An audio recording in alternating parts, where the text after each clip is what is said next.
Hi everybody, Mark DeJesus here, author of the book, The Heart Healing Journey. And what I want to do is I want to talk about 11 signs that you actually have a broken heart. See, a lot of people walk through life and they don't realize they have a broken heart. I know I didn't. I didn't think I had a broken heart at all. And until I recognized the issues of the heart and where I needed to grow in God's love and His healing grace, I wasn't aware of how brokenness affected me.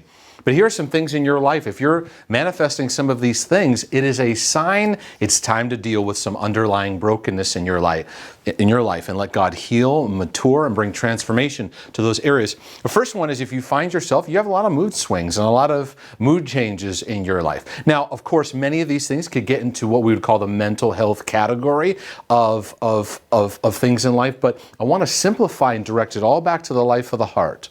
You're experiencing a lot of mood changes, maybe a lot of irritability. You're experiencing some deep discouragement.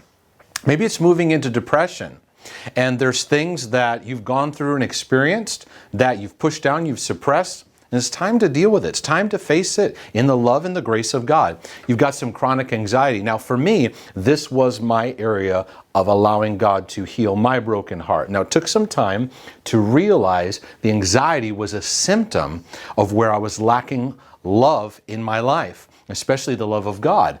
And so like it says in 1 John 4:18, perfect love casts out fear. And that includes anxiety. So I had to realize and learn how to experience the love of Father God in my heart that would cast out the anxiety that I was struggling with. Maybe you find yourself numbing out a lot. This takes getting honest with yourself and realizing at the end of the day, you just kind of don't deal with how you feel. That is a very chronic symptom of brokenheartedness that's been unaddressed. You just don't want to feel anymore. So you turn off the breaker and then it disconnects you. Number 5, so you're just kind of relationally cold, not as open-hearted, not as welcoming relationally. You're walled off, shut off, so that people don't have access to your heart in a greater way.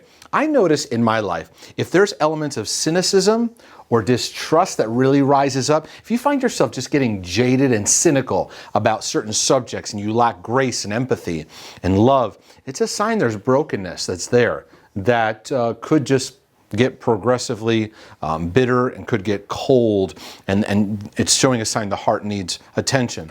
Addictions is another one. Every addiction, whether it be workaholism, whether it be drugs, whether it be sexual addiction, whether it be food addiction, it's all centering back into your heart needing to deal with broken areas of pain or emptiness that need more of God's nature. Maybe you find yourself in PBC, performance-based Christianity, doing for God, or just that chronic busyness, always the next thing and the next event. And there's a sign, there's an underlying brokenness that keeps driving you into that behavior.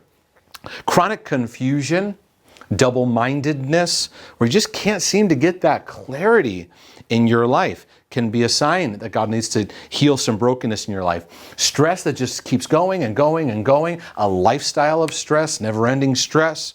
It's a sign you may need to slow down, pause, make more margin in your life, allow more space for God to bring His healing love for you to experience that. And then also a big sign your heart needs healing is uncontrolled anger or irritability that keeps rising up because there's some volcanic stuff going on within you. It's not about the anger, it's about what the anger is actually stemming from that God needs to heal. So anyways, if you want to take the next step, join me by getting a copy of my book, The Heart Healing Journey. I want to encourage you to awaken, heal, and transform your life. God bless you.